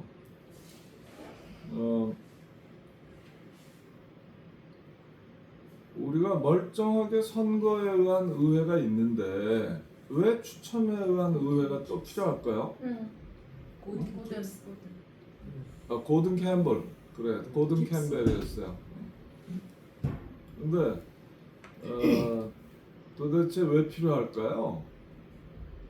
뭐 선거에 의한 의회가 못하는 거, 속성상 못하는 일을 풀어야 되는 거 아니겠어요? 그 속성상 못하는 게 뭡니까? 선거에 의한 그 지난 시간에 말씀드렸던 거잖아요. 셀프 입법. 그러니까 국회의원의 권리 의무, 국회의 권리 의무, 정당의 권리 의무를 국회의원이 정하는 것. 이것이 셀프 입법이다. 그럼 국회의원의 의무를 정하는 것은 국회법이나 정당법이나 뭐 이런 거잖아요. 정치자금법이나. 국회 권리 의무를 정하는 것은 헌법이거든요. 그러니까 국회의 권리 의무, 국회의원의 권리 의무, 소속 정당의 권리 의무, 정당법, 정치자금법 이런 것들인데 이런 정치관계법은 국회의원이 직접적인 또는 간접적인 이해 당사자이기 때문에 누구도 자기 사건을 재판할 수 없다는 법원칙이 있잖아요. 누구도 자기 사건에서 자기를 대리할 수 없다는 법원칙이 있지 않습니까? 그래서 우리가 보통 그런 사안을 이해충돌 사안이라고 그러잖아요. 그 이해충돌 사안의 법리는 명확한 겁니다. 이해충돌 당사자는 의사결정 과정에 참여할 수 없다. 제처. 그리고 이해관계자들은 이해 당사자의 를 기피할 수 있다. 기피제도. 그리고 이해 당사자들은 스스로 회피할 수 있다. 이 사건에 나는 참여 안 하겠다라고 회피할 수 있다. 그러니까 제척, 기피, 회피 제도가 있는 거거든요. 그럼 국회의원이 정치관계법과 개헌을 헌법을 손보는 것은 집단 제척 사유일 거예요. 지난번 시간에 많이 말씀드렸죠. 그때 이런 셀프 입법 특권이 있기 때문에 이것이 원천 특권으로 작동해서 파생 특권을 많이 만들어내더라. 왜냐 입법 특권이니까 법을 만들어서 자기네들 특권을 유지하더라. 그래서 10가지 정도를 제가 그때 말씀을 드렸어요. 예시를 했습니다. 그러니까 그리고 그 10가지 정도는 누가 보더라도 저거는 현역 국회의원들은 굉장히 반기겠구나. 예를 들면 무기명 투표 같은 거라든가. 현역 국회의원한테 좋죠. 뭐 장관을 겸임할 수 있게 해준다든가 하는 것들. 그런 예를 다 드렸잖아요. 그러니까 다른 모든 거 빼놓고 셀프 입법이 돼버리는, 다시 말해서 정치관계법에 대해서는 선출의회가 입법하는 게 부적합하다. 여기에 동의할 수 있지 않습니까? 그러면 누구한테 시킬 것이냐? 그거는 일반 시민을 어느 정도 대표할 수 있게 통계학적 인구 대표성을 갖춘 사람들 200명, 300명, 많으면 500명, 뭐 작으면 100명, 150명 이렇게 뽑아서 그 사람들한테 그 사람들의 상식과 원칙에 비추어 볼 때 국회의원 선거 제도는 어떻게 하는 게 좋겠냐, 국회의원 세비는 어떻게 하는 게 좋겠냐, 국회의원 보좌관은 어떻게 붙여주는 게 좋겠냐, 국회의원의 다른 특권들은 어떻게 해야 되느냐, 이런 것들을 국회의원의 정치 후원금은 어떻게 제도를 만들면 좋겠느냐, 국회의원의 징계 잘못했을 경우에 징계 절차나 징계 주체는 누구로 삼아야 되느냐, 이런 것들을 전부 다 법으로 만들어야 되니까요. 그 법을 만드는 것은 최소한도 시민의회가 좋겠다. 이렇게 나오는 거 아니겠어요? 그럼 시민의회가 그래서 선거제 개혁으로 선을 보였다. 2000년 만에. 이게 굉장히 의미가 있는 거예요. 왜냐하면 선거제 개혁이야말로 아까 말씀드린 정치관계법 셀프 입법에 해당하는 거니까. 그러니까 첫 번째 사안은 셀프 입법이에요. 근데 아까 제가 뭐라 그랬죠? 아일랜드에서 2010년 전후에서 2007년쯤부터 어떤 사건을 다뤘다고 그랬습니까? 낙태, 동성혼. 낙태하고 동성혼이에요. 거기 선거제도 다뤘습니다. 사실은 낙태, 동성혼 선거제를 왜 다루게 했느냐? 이유가 뭐겠어요? 이 가톨릭 국가거든. 여기서 동성혼에 대해서 솔직하게 얘기를 할 수가 없는 거예요. 정치권은 장삼 낙선하거든. 이혼에 대해서도 마찬가지예요. 앞다르고 뒤다르고 속다르고 겉다른 태도로 이중적인 자세를 유지할 수밖에 없어요. 왜냐 바로 선거가 있기 때문에. 그래서 이게 딱 시민회가 하기 좋은 거죠. 왜냐면 선거를 의식해갖고 못하는 민감한 사안들, 거기다가 지금 이게 중요한 게 아까는 이해충돌 사안인데 이거는 뭐냐면 가치잖아. 가치 판단. 그러면 낙태를 허용하는 게 좋으냐, 동성혼을 허용하는 게 좋으냐, 금지하는 게 좋으냐, 이게 과학의 영역이 아니잖아요. 과학의 영역이 아니니까 기술자의 영역도 아니고 당연히 이른바 전문가의 영역이 아니지 않습니까? 사실에서의 합의가 안 되고 그러면 전문가의 영역인데, 가치 판단이 개입하는 순간에 그 부당하냐, 정당하냐, 상당하냐, 상당하지 않냐, 뭐 이런 거 다 가치 판단 아닙니까? 과잉이냐 아니냐, 현저하냐 현저하지 않냐, 뭐 이런 것들이 전부 다 가치 판단이거든. 이 부분에서는 전문가 우위라는 게 통용되지 않는 거 아닙니까? 전문가가 아니라 일반 국민의, 일반 시민의 상식과 원칙이 앞서야 되는 거 아니에요. 그러니까 그리고 정치권 입장에서 보면 이거는 자기네들이 책임을 떠안지 않으면서도 중대한 사회 문제가 됐기 때문에, 이혼 문제와 동성혼 문제가. 그런데 결정을 끝까지 미룰 수는 없잖아요. 그렇기 때문에 시민의회를 구성해서 해법을 내놓으라고 그런 거예요. 그랬더니 시민의회는 이런 거 잘해. 일반 시민들이 뭐 종교인도 아니고 종교 지도자도 아니고 무슨 금융 뭐 아니잖아요. 그래서 판단하기가 쉽단 말이에요. 내 사촌이 뭐 내 이웃이 뭐 동성혼 하는 사람이 있는데 어떻다 저떻다 뭐 그게 무슨 개소리냐서 어떻다 얘기를 하면서 결국은 허용으로 다 갔거든. 그게 또 국민투표에서도 승리를 했어요. 전 국민의 지지를 받았다고. 그러니까 그런 사안들, 우리나라 같으면 그런 사람 되게 헌법재판소에 가요. 교사의 정치기본권 허용할 거냐 말 거냐 이게 참 이런 것들이 사실은 이제 시민의회 갈만한 건들인데 시민의회가 진보의 그릇이다 보수의 그릇이다 그럴 수 없어요. 굉장히 중립적인 그릇이에요. 그래서 일반 시민들이 과연 어떻게 결론을 낼지 몰라요. 사실은. 다만 분명한 건 찬성 반대 양쪽 입장에 가장 대변자들 있죠. 가장 뛰어난 대변자들을 붙이는 거예요. 한쪽만 하는 게 아니야. 그래서 이 양쪽의 전문가, 대립하는 전문가들이 의제 설정을 하고 어떤 질문을 할 것인지를 정해야 돼요. 안 그러면 의제와 질문 자체가 질문을 어떻게 하냐에 따라서 답이 유도되거든. 그 다음에 어떤 수기 자료, 학습 자료를 만들어줘야 될 거 아닙니까? 너무너무 중요한 거야. 이 학습 자료가 양쪽 대립되는 전문가들이 오케이 여기까지는 합의다. 그 다음에 여기서부터는 쟁점 사항이다. 이렇게 구분해 갖고 내놓는 거예요.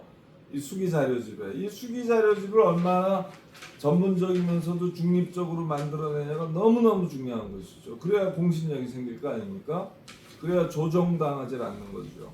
그런 거 설계를 통해서 얼마든지 가능하지 않겠어요? 그런 경험은 다 축적이 되어 있습니다. 그리고 또가 뭐가 있어요? 예를 들어서 원전을 지을까 말까 뭐 이런 거 있죠. 폐기할까 말까 공사 중단할까 말까 이런 거는 첫째 이거 안전 문제잖아요. 이게 전문가가 더 낫다는 보장이 없잖아요. 이거 불확실성의 세계니까. 그리고 중장기에 대한 효과잖아요. 아무도 몰라요. 그렇기 때문에 이건 국민 의사가 중요하거든. 이런 거는. 그래서 고도의 가치 판단이 있을수록 사실 판단이 아니라 가치 판단에서 어긋날수록 소수가 결정하지 않고 다수가 결정할 수 있게 시민의회가 중요하고. 저는 꼭 붙이면 좋은 게 갑자기 떠오르는 게 종교 과세. 종교 가세 그런 것도 그렇죠. 종교. 그런 건 어떻게 해야 되냐면 그러면 이렇게 해야 되니까 이제 세금을 안 내. 아니 그러니까 100명이면은 150명이다 그러면 그 안에 종교인 적을 두고 있는 신자 그룹이 한 35% 40% 된단 말이에요 우리나라에서. 그럼 그 사람들이 다 포함되겠지.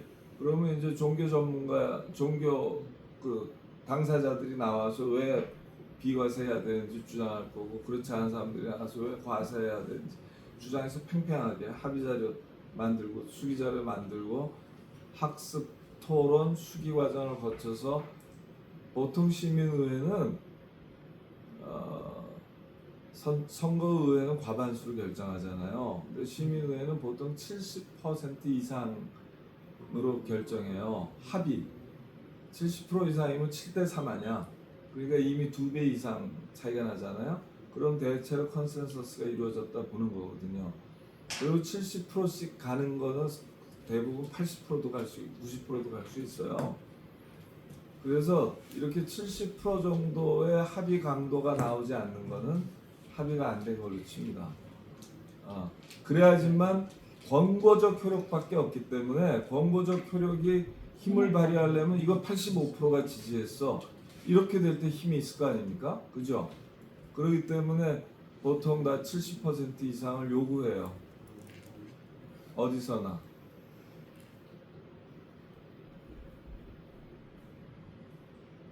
그리고 그러니까 이제 이런 원전 사건처럼 가치 평가가 있으면서 장기에 있다 이러면은 내 임기 끝날 때까지 뭐 상관이 있겠어 이거 미루면 되지 이렇게 되잖아. 연금도 그렇고 이런 분야에서 시민의회가 딱 좋은 거예요.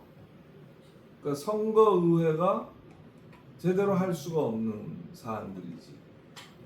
이 선거 주기에 비해서 영향력이 너무 지속적으로 길다. 그러면 의제화가 안 되거든. 선출의회에서는. 그죠? 그렇기 때문에 시민의회가 하고 또 민감해서 회피하는 거. 고작 헌법재판소에 9 중장년 늙은이한테 중장년 애송이래니까 이상하고 이건 중장년 법률가들한테 맡겨서 뭐가 좋으냔 말이에요. 그죠? 가치 판단도 포함되어 있는 건데 그래서 전문가주의에서 탈피해서 그런 게 좋다 이렇게 말씀드릴 수가 있죠. 그러니까 지금 몇 가지 얘기했어. 첫째 이해 충돌 사안, 그죠? 그래서 셀프 입법이 되는 사안 이게 가장 그렇고 논란의 여지가 없고 두 번째로 가치 평가가 민감한 가치 문제가 걸려 있는 사안. 그래서 정치권이 좀처럼 손대지 않는 사안. 그리고 시간 지평이 길게 작동해서 선거의회가 다루지 않는 사안들. 그리고 사실 여야 간에 너무 장기간 교착이 일어난 사건들. 예를 들어서 국회 1년 한 번 뽑으면 4년 가잖아요. 그런데 3년 동안 법안을 처리 못하고 있네. 강 의원님, 법안을 1년 내에 처리하는 게 좋습니까? 늦어도 2년 내에 처리하는 게 좋습니까? 아니면 4년 내에만 처리하면 됩니까? 대부분 다 필요에 의해서 발휘되는 거기 때문에 빠르면 빠를수록 좋죠. 그러겠죠 아무래도. 네, 거의 뭐 4년이 뭐야 차수를 연결해야지 24년 많지. 전 8년 전 그렇죠. 네, 10년만 우리나라 중요한 쟁점 법안은 한 10년 15년 그렇죠. 네, 예를 들면 국가비행위원회법 이것도 엉망이 되긴 했지만 어쨌든 거의 20년 만에 뭐 이런 식으로 민주유공대법은 아직도 거의 그래요. 폐기됐다 다시 올라오니까. 폐기됐다가 다시 내는 거죠. 폐기되면 다시 처음부터 해야지. 폐기됐다 또 올라온다 이거죠. 자동 그렇죠. 이거 다른 의원이 또 다시 회기가 입법까지. 그러니까 시작하는 사실 국회가 2년마다 전반기 후반기로 의장도 바뀌고 상임위원회도 바뀌잖아요. 그걸 생각하면 맥시멈 2년으로 가야 될 겁니다. 그러면 법안이 상정돼서 1년이 넘은 거는 장기 교착이에요. 근데 2년 넘은 건 참을 수 없는 교착이라고 봐요. 그래서 2년 넘은 거는 무조건 시민의회 보낸다 그러면 야들이 안 하겠어? 맞아. 그거 좋잖아. 그죠? 그러니까 법을 그렇게 만들자고. 뭐요? 다시 해참. 그 법을 누가 왜냐면 만드냐 이거예요. 법을 잠깐 있어봐요. 개- 그러니까 개혁을 그 똑같아. 해야지. 그러니까 법을 그거 진짜 이게 제가 늘 말씀드리지만 결정이 늦춰지면 언제나 누구 편입니까? 기득권 편이에요. 현상이 유지되는 거니까 언제나 기득권한테 불이익해봐 벌써 바꿨어. 기득권한테 이익이 되기 때문에 안 바꾸는 거거든 한마디로. 당연하죠. 그러니까 뭐든지 법안과 정책이 장기 교착 상태에 빠졌다는 거는 사실은 기득권한테 유리하다는 뜻이고 기득권한테 유리한 상황이 계속된다는 뜻이에요. 보통 사람한테 불리한 거예요. 그렇기 때문에 이런 장기 교착에 대해서 선거의회가 적대적 공생에 의해서 장기 교착될 때 이거를 시민의회에 가져간다고 하면 이 사람들이 막판에라도 하게 될 거예요. 다루게 될 거예요. 나는 그런 기제가 꼭 필요하다고 봅니다. 안 그러면 그냥 선거로 임박해서 넘기고 다 그러게 돼 있어요. 그래서 저는 4가지 말씀을 드린 거예요. 어떻게 보면 시민의회가 적합한 분야가 뭐라는 거. 딱 끝났어요. 난 지금 전화가 오신 마에 나는 지금 20분 만에 이걸 해볼 수 알았어. 근데 안 그래도 제가 지금 2분 남았다 싶었어요. 사실은. 그래서 마무리를 하자면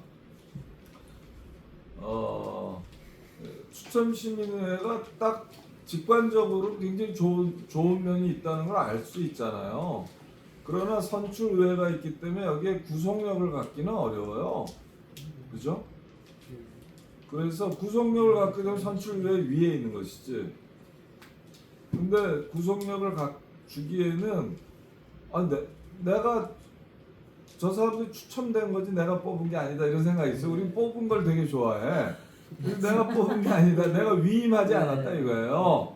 내가 위임도 안 했는데 저 결정에 내가 왜 구속을 받냐고 이런 생각이 들잖아요.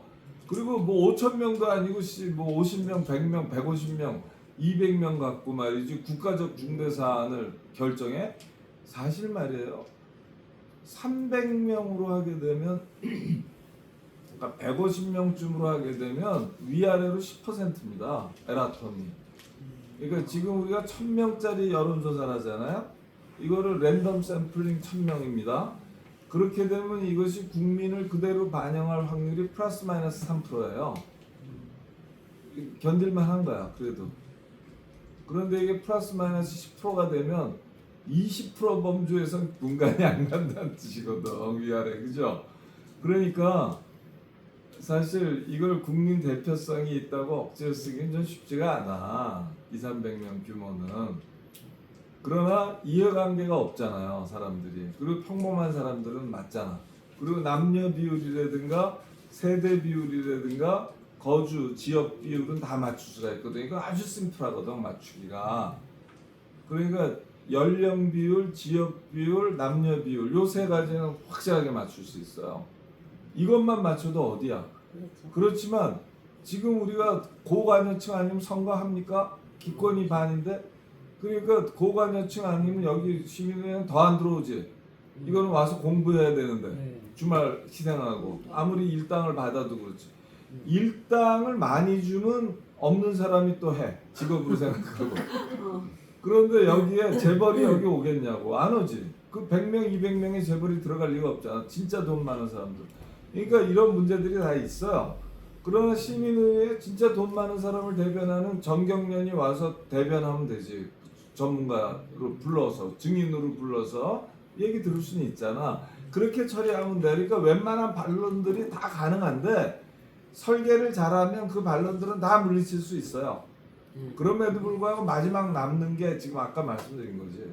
아니 내가 위임한 적도 없는데 난 싫어, 쟤네들 무조건 싫어, 이런 사람들 어떻게 할 도리가 없다는 거야. 근데 그러나 제가 말씀드린 것처럼 몇 가지 분야에 한정해서 안건을 다룰 수 있고 거기에 권고적 효력을 붙이고 그러기 위해서 70% 이상의 합의를 요구하고, 그리고 찬반 양쪽의 전문가가 아주 대등하게 참여해서 질문과 의제와 질문을 만들고 수기 자료를 작성한다. 이런 일련의 전제 조건 아래서 4가지, 5가지 한정된 범위 사안을 다룬다면 선거 민주주의의 훌륭한 대안이 될 수 있다. 이 정도가 제가 생각하는 거예요. 그래서 제한적 유용성을 갖고 있다. 내가 제일 싫어하는 분들은 어떤 분들이냐? 이것이 마치 만병통치처럼 통치약인 것처럼 얘기하는 거 난 싫어해요. 우리나라 시민사회는 그게 좀 강해. 가급적 이걸 비판적으로 볼 건 보고 그렇게 해야 되는데 이걸 너무나 만병통치약처럼 뭐하는 거야? 하는 게, 이원요? 아니 그런 분들이 있는데 약간 그건 좀 지나친 것이다 이렇게 생각하고, 저는 직접 민주주의도 그렇고 다 열려 있지만 어느 정도의 한계를 두는 게 불가피하다라고 생각하는 입장이다 라는 말씀을 드리고 제 강의는 여기서 마치겠습니다. 네, 아유 수고하셨습니다. 네, 지금까지 이제 대의 민주정을 넘어서는 시민의회를 통한 K 민주주의의 대폭발을 향해서 열강을 해주셨습니다. 오늘 이제 긴 시간 동안 시민의회 관련된 강의를 들으시면서 아마 이제 질문하고 싶은 것도 있을 테고 아니면 이제 본인의 강의 내용에 대한 자신들의 의견도 있을 텐데. 온라인부터 할까요? 온라인. 오늘은 온라인부터. 그럼 이제 온라인부터. 오프라인에서는 또 쉬는 시간에 경력이 많은 왔어. 이야기를 오갔기 때문에 온라인에 접속한 분들에게 우선 말씀하실 기회를 드리도록 하겠습니다. 지금 온라인에도 한 10여 분이 접속해 계시는데 어떤 분이 좀 얘기하실까요? 위에서부터 차례로 호명한 거는 네, 제가 그러면은 혼선을 피하기 위해서 호명을 제 스마트폰에 올라온 이름 순으로 할 테니까 3초를 기다리는 동안에 말씀을 하실 분들은 좀 화면을 켜시고 말씀을 음소거 해주시면 감사하겠습니다. 광노길 선생님.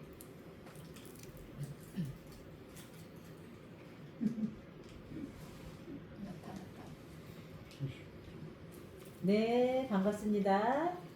말씀해 주세요. 소리 안 들립니다.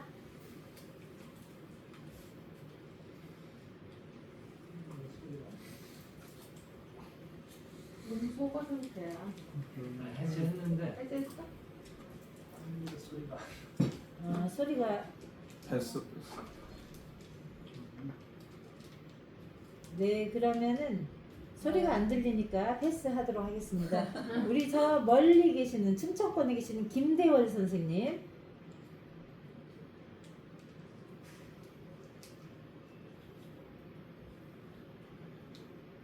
안 하실 건가 없나? 하실 말씀 없으신가 보죠? 네. 김리나 선생님. 네, 훌륭한 학생입니다. 계속 화면을 켜시고 모범생이야. 열심히 들으셨습니다. 네, 말씀해 주세요. 너무 반가워요.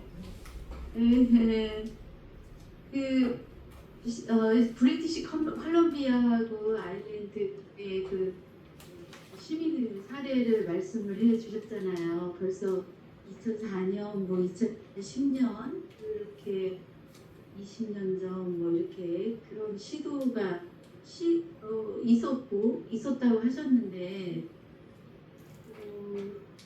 어느 정도의 성과가 있었는지 그리고 바람직한 되게 좋아 보이잖아요. 정말 이런 거 하면은 너무 좋을 것 같은데 그 이후에 뭐 확대라든지 뭐 그런 게 없었나 싶네요.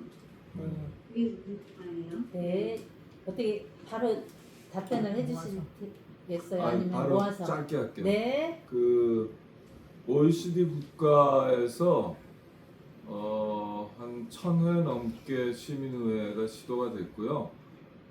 중앙정부 차원보다는 지방정부 차원에서 많이 생활정치의 여러 문제를 갖고 시민의회가 됐고요. 대부분 50명에서 100명 사이로 했습니다. 국가 차원에서도 독일 같은 데가 한 6, 7번 했는데 굉장히 중요한 주제를 가지고 했어요.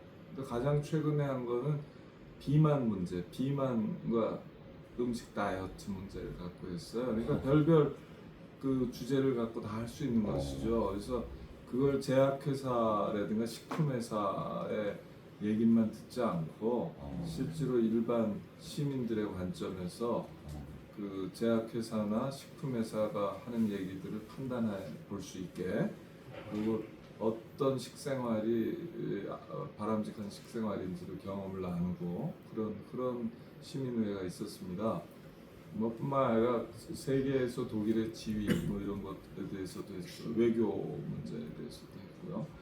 아무튼 여러 나라에서 성과들을 거두고 있는데요. 아직까지 법제화가 되어 있지는 않아요. 그래서 제가 얘기하는 건 뭐냐면 시민의회 요구권이라는 걸 법제화하자. 그래서 시민들의 한 유권자의 0.5% 정도 국가적 사안이면 전국 유권자, 또 지역 사안이면 그 지역 유권자의 한 0.5% 정도. 우리 같으면 한 20만 되겠죠, 전국이면. 서울 같으면 뭐 훨씬 작고요. 그런 사람들이 서명을 해서 특정 의제를 내놓고 여기에 대해서 시민의회를 열자라고 서울시의회나 대한민국 국회에 또는 행정부처에 제안을 하면 그것을 반드시 열어줘야 되는 그런 걸 제가 이제 시민 권리, 주권자의 권리로 만들자. 그래서 국민 발언권뿐만 아니라 시민의회 요구권을 국민 주권자의 권리 강화로 만들자고 하고 있습니다. 그러니까 굉장히 많이 매력적인 제도로 인식이 돼서 많이 쓰고 있고요. 이 추첨의회나 추첨 배심이나 이런 거의 특징을 한마디로 얘기하면 수기예요. 수기성이라서 이거를 OECD 국가 안에서 수기민주주의의 파도가 밀려온다 이런 표현을 썼습니다. OECD 보고서가 작년 초에 나왔는데 그런 표현을 썼을 정도예요. 네, 다음 번으로 네. 넘어가죠. 그 다음에 문성희 선생님.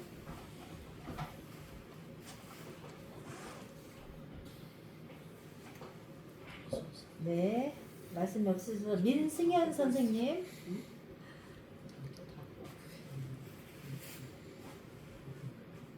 네, 켜셨습니다. 말씀해 주세요. 음소거 하시고요. 좀 늦게 들어와서 네. 저기 헤매다가 박인호 선생님 저 밴드의 사이트가 있길래 그거 클릭해서 들어왔네요. 제가 뭐 원전 뭐 문재인 정부 때 뭐 원전 그 신고리 원전인가 그 설치하냐 마냐 그거 가지고 창동역에서 캠페인하고 뭐 유인물 나눠주고 뭐 그런 적이 있었는데 나중에 결과가 생각보다 이렇게 잘 안 나오는 데 되게 실망한 적은 있어요. 근데 어쨌거나 그런 시민들 의견을 들어보려고 노력하는 과정 자체가 굉장히 좋아 보였는데 그런 것들이 이제 법제화로 이제 할 수 있는 줄 알았더니 또 그냥 권고사항 비슷한 거라서 약간 실망스럽긴 하네요. 그래도 하여튼 이내경 선생님인가 그분께서 이렇게 그런 쪽 주장을 되게 강하게 하시는 것 같은데 우리나라에서 지금과 같이만 배관 프로젝트하고 국가에서 너무 절박한 뭐 이런 것도 이해가 되고 이런 상황에서 시민들에게 이렇게 권력을 나눠줄 수 있는 정치 개혁이 이루어질까 그게 제일 궁금합니다. 네. 뭐 이거는 의견으로 네, 받아들여도 될 것 넘어가 같습니다. 드리겠습니다. 네, 이어서 양미란 선생님.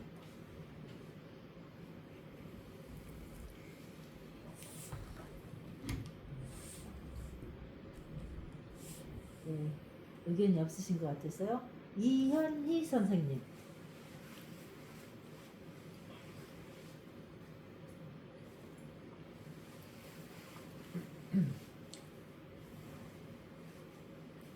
네, 의견이 없으시고 최도진 선생님. 네, 안녕하세요. 네, 안녕하세요. 말씀해 주세요. 음소거 해주시고요.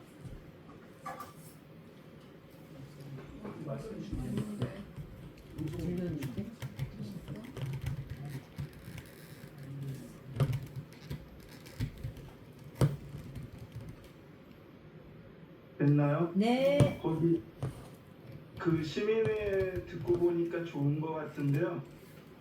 그 제가 평소에 그 언론사에서 발표하는 1000명을 대상으로 발표한 여론조사 결과에 되게 불만이 많은데요.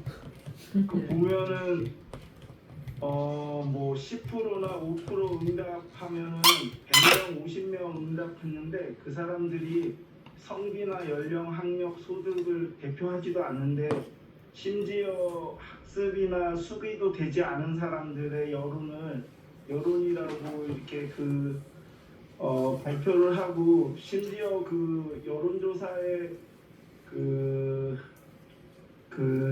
적정 표본 그것도 없어요. 그래서 그런 의미에서 보면 100명이든 200명이든 그 수비와 토론을 하면 좋겠다고 생각하는데 제가 그렇게 생각하는 이유는요.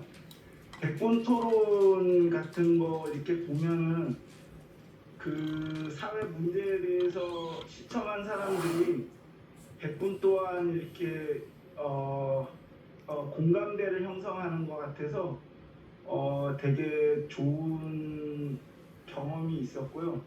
그 지난 정부에서 4대강 재자연화와 그 국민연금 문제로 집단 토의에 한번 참여를 해봤었는데 그 집단 하루 종일 걸리는 집단 토의에 참여를 하니까 내가 몰랐던 것과 나와 반대의 입장에 있는 사람들의 의견을 알게 돼서 참 좋았던 경험이 있는데요. 그런 의미에서 시민의회가 활성화됐으면 좋겠습니다. 네. 예, 네, 고맙습니다. 말씀 아주. 감사합니다. 네. 네, 아유. 이상으로 우리 온라인에 참여하신 분들 의견들을 쭉 들어봤습니다. 이번엔 여기 현장에 계신 분들 마이크를 돌릴 테니까 혹시 이제 질문이나 하실 말씀 있으면 해주시면 감사하겠습니다. 네, 오른쪽으로 들어가겠습니다. 저는 전부터 그 국민 발안제가 참 좋은 제도라고 생각을 했거든요. 이게 대만이나 아까 아일랜드에서 실시되고 있다고 하셨는데, 그러니까 50만 명 정도 모이면 이게 이제 발의가 되는 걸로 국민 투표에 붙여서, 그래서 그런 게 있으면 사실 지금 촛불 집회처럼 우리가 거리에 나가지 않아도 이런 발안을 함으로써 좀 이게 좀 투표를 통해서 표결을 통해서 우리가 바꿀 수 있다는 어떤 그런 희망이 있는 것 있어서 좋다고 생각을 하고요. 그리고 또 제가 또 궁금한 게 그 국회의원의 그 뭐죠 권리 이해 충돌법의 하나로 그때 한 10년 전쯤에 저희 국회의원이 65세 은퇴하고 나서 그 받을 수 있는 거 있었잖아요. 연금. 그거 이제 없어진 건가요? 그 18세 하다 이후부터 예, 그러니까 그러니까 그런 뭐 권리 이해 충돌법도 우리가 국민들이 국민 발안을 해서 그런 것도 이제 바꿀 수 있으면 좋지 않을까 생각이 드는데, 그리고 또 하나는 이런 국민 발안제가 정말 아까 말씀하셨듯이 효력이 발생하려면 우리 국민들도 공부를 해야 되지 않을까 생각이 들어요. 사실 정치에 관심이 없는 사람들도 많은데 이런 것까지 우리가 실제로 발안을 해서 거기에 같이 이제 토의를 해서 법을 바꾸기 위해서는 국민들도 항상 공부를 해야지, 그렇죠? 바람직한 사회로 나갈 수 있지 않을까라는 생각을 해봤습니다. 고맙습니다. 네, 저도 유지영 선생님 지금 말씀하신 부분에 있어서 그 공부하는 부분이 사실은 좀 궁금했거든요. 그 사람마다의 재능이 있는데 공부 재능 있는 사람 없는 사람 뭐 아까 기계적으로 일반적인 그 성격은 분류가 가능하잖아요. 나이 남녀 이런 것들은 다 가능한데 여기에서 들어와서 이제 수기를 하려면 뭔가 깊이 있는 공부를 해야 되는데 그걸 어떻게 가능할까 뭐 이런 생각이 저는 처음부터 계속 들었거든요. 그렇게 되면 이제 뭐 교육 수준이 높든 낮든 이런 것들에 있어서 또 이 안에 집단에 들어갔을 때 말할 수 있는 사람과 없는 사람 이런 차별 소외 이런 거 아니면 그 역할을 못할 수도 있잖아요. 그래서 그런 것들이 문제가 있을 것 같고 되기만 하면 굉장히 좋은데 네 이게 그 구성이 굉장히 어려울 것 같아요. 맞아요. 아주 굉장히 귀신같이 쪽집게로 말씀하신 거예요. 지금 비판하는 입장에서 그게 제일 큰 단골 사항이에요. 결국 고관여층만 들어오게 돼 있다. 뭐라 그래도. 그럼 저는 똑같이 여론조사도 고관여층만 답변한다. 별 차이가 안 난다. 사실은 투표도 선거도 고관여층만 사실상 하고 있다. 두 번째로 약간은 그러다 보니까 약간은 학력도 조금 높을 수가 있어요. 사실은. 이제 이거는 어쩔 수가 없는 것 같아요. 딴 사람들은 안 하겠다고 결심한 거예요. 그러니까 하는 사람들이 정하는 대로 따르겠다로 결심한 걸로 보는 수밖에 없거든. 그래서 지금 그리고 보통 사람이 또 거기 가잖아. 그 100명, 150명 안에 이제 속하는데 보니까 말빨이 다 다르잖아요. 이건 사안에 대해서 비교적 잘 아는 인간도 있고 그렇지 못한 대부분의 사람도 있고 그럴 거 아닙니까? 그래서 너무 많이 알 것 같은 사람은 빼 사실은.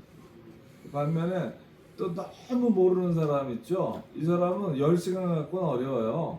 그래서 보통 이런 사람도 30시간, 50시간 하잖아요. 그럼 다 웬만큼 다 쫓아와요.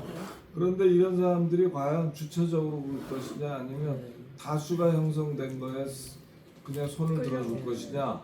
그래서 그 70% 아니라 80%를 걸어도 별 볼 일 없다. 사람들이 쏠림 현상이 나올 것이다. 이게 편하니까 고민하지 않고 이런 비판들이 다 있지.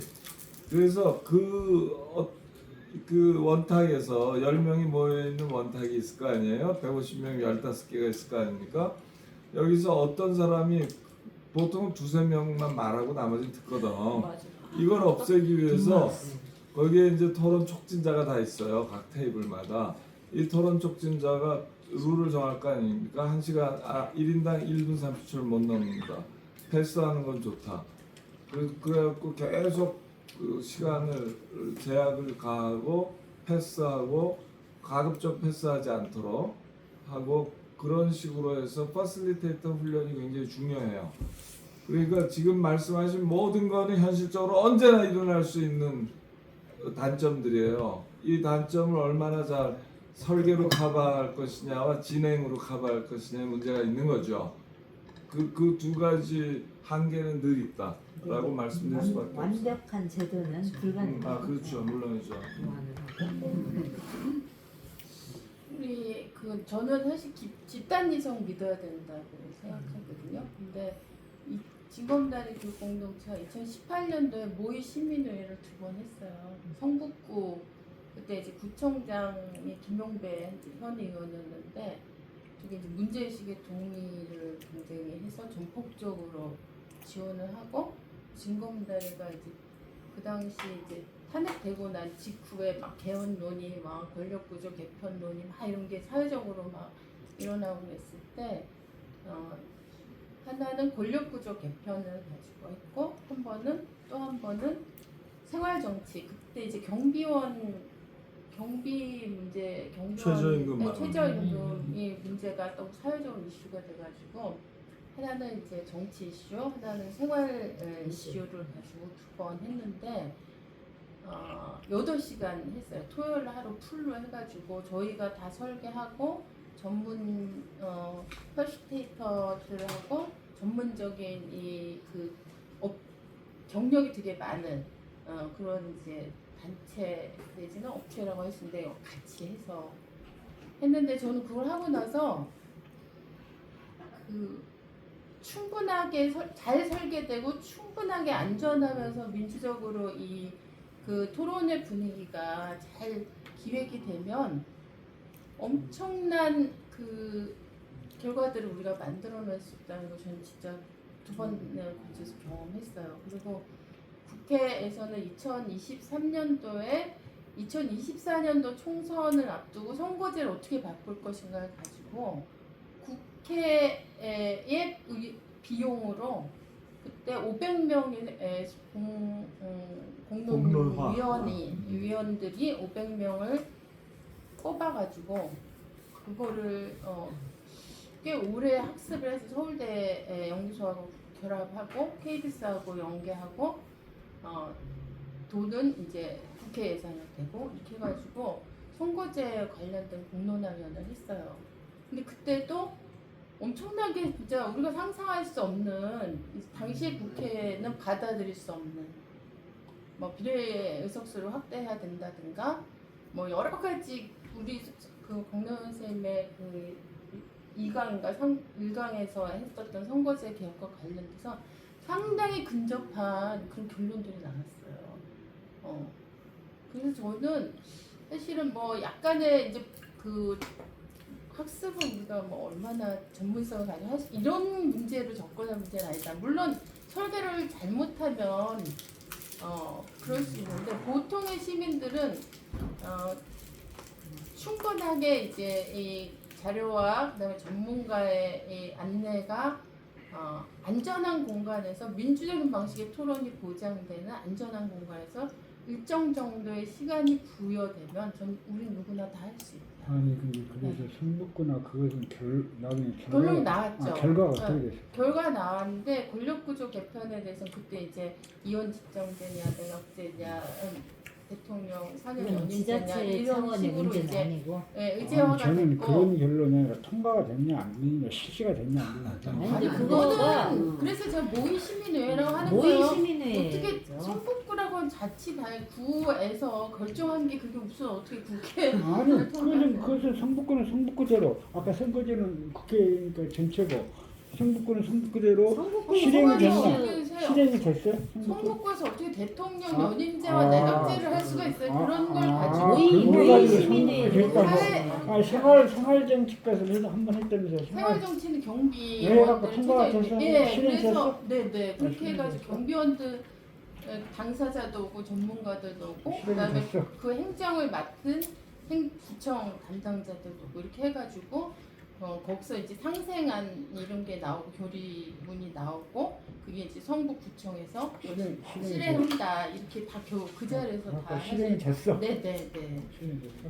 그렇죠. 그러니까 그게 그 단위에서 할 수 있는 거 그렇게 한 거죠. 그리고 국회에서 사실 2023년도에 했던 거는 사실은 그걸 받았어야죠. 국회 예산으로 국회가 결의해서 그 공론화위원회를 했고 그 결과가 나왔는데 이게 이제 아까 얘기한 것처럼 법적 강제력이 없기 때문에 저는 그 과정을 제가 쭉 봤기 때문에 너무 놀라운 어떤 그런 건강한 어떤 의견들이 수렴이 되더라. 충분히 수리가 되고 그런데도 불구하고 이제 입법 권력을 가지고 있는 국회에서 선거법을 결국 최종적으로 결정하는 현재 이런 입법 환경 안에서는 그때 그게 이제 유실된 게 너무 안타까웠습니다. 그래서 저는 이제 우리 시민의 어떤 상태, 나를 포함해서 우리 모두를 포함해서 그러니까 물론 이제 민주적인 토론을 할 수 있는 학습이나 이런 교육의 경험들이 너무 일천한 거 이런 건 맞는 것 같아요. 왜냐면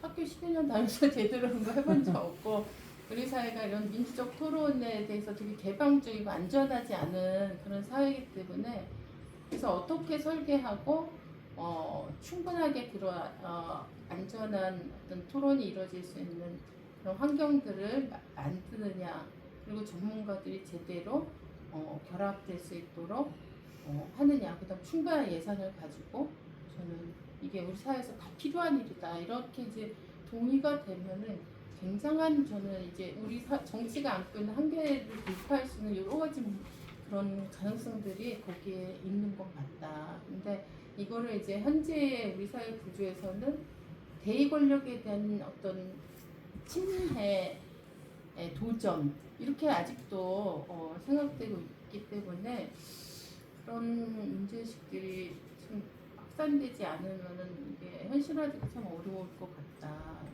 그래서 좀 아쉬운 부분이 있습니다. 근데 끊임없이 이렇게 계속 제안을 하시고 이야기하는 사람들이 많아지면 길을 놀릴 수 있지 않을까 생각합니다. 네, 우리 해망쌤한테 패스. 저도 같은 맥락이 될 것 같은데요. 원전 3, 4호기 건설 관련해서 굉장히 기대를 했다가 정말 너무 실망을 많이 했어요. 그 원인이 초등학교에서 제가 근무하다 보니까 학교에서부터 어떤 그런 것에 대한 공부 그런 게 좀 덜 돼 있고 또 토론의 그런 과정이나 이런 것들이 사실 현실적으로 점점 더 멀어지고 있다고 생각을 하거든요. 그래서 이렇게 가슴벅차게 교육감님이 말씀하신 것처럼 시민의회 이런 교육들이 좀 더 많이 확대돼서 민주주의 빅뱅이 일어났으면 좋겠다는 생각을 다시 한번 해봤습니다. 아까 그 국회의원 연금 있잖아요. 그것이 처음에 법으로 정의됐었나요? 아니면 법은 아니었고요. 그게 뭘로? 아니 연금도 아니었고 그게 일종의 지원금 형식이었어요. 그러니까 예전에 초창기에 국회의원이 임기 끝나고 난 사람들 중에 형편이 어려운 사람들이 많다. 그래서 내부적으로 막 이렇게 해가지고 한 달에 100만 원씩 주는 생활지원금이었어요. 근데 120은 얼마 그게 정도인데 18대 때 그게 이제 막 사람들 사이 공론화되고 비판이 많아지고 이러면서 그것이 없어졌어요. 처음에 18대 법이 아니고 국회의원들끼리 자기들끼리 모아갖고 우리 받자 해서 받은 거예요? 그거 아마 규정은 있죠. 그게 그 국회 규정? 그게 국회 규정? 입법인지는 저는 입법은 정확히 모르신다 그죠? 네. 저는 그것이 어떻게 생겼는데 왜 여론 때문에 또 어떻게 없어졌는지 그 과정을 좀 알고 싶어요. 네. 저도 이거 시골에 저 집을 하나 처갓집 얻어가지고 올 여름 휴가를 거기서 보냈는데 에어컨을 팡팡 틀어대도요 5천 원이 안 넘더라고요. 왜냐하면 태양광이 설치되어 있습니다. 그래서 뉴스를 봤는데 올 여름에 그 그 전력 수요가 막 너무 에어컨을 팡팡 틀어달던 시점에 전기가 부족할 것이다라고 했는데 그 시간대 태양광 발전이 무지하게 잘 돼서 태양광 발전이 26%로 넘어서면서 원자력 발전소는 넘어섰다 하더라고요. 그래서 우리나라에서도 일부러 예, 코드를 뽑았다고 올해 하는 소리, 그러니까 태양 발전 못하도록 일부러 코드를 뽑았다 이런 얘기가 돌 정도. 그게 아니라 그게 저 받는데 한계가 있어가지고요. 그 사줘야 되잖아요. 네네. 사줘야 되는데 저기 막 전기를 쓸 데가 없는 거야. 그러니까는 그거 사실 그렇게 하면 안 되는데. 근데 어쨌거나 이 얘기 왜 꺼냈냐면은 잉여 전력 때문에. 그 동안에 저 원자력 발전소 뭐 여기 뭐 해가지고 시민이 뭐 했는데 그 태양광 발전에 대한 교육을 저도 부족했는데요. 이번에 그 뉴스를 보면서 나도 또 태양광 발전에서 너무 모른다. 그러니까 이게 확실히 자꾸 뭔가 이 큰 주제가 이렇게 시민의회 이거 시민의회가 뭐 결정권도 아니고 저 뭐 일종의 이슈지 않습니까? 그래서 그 큰 비용이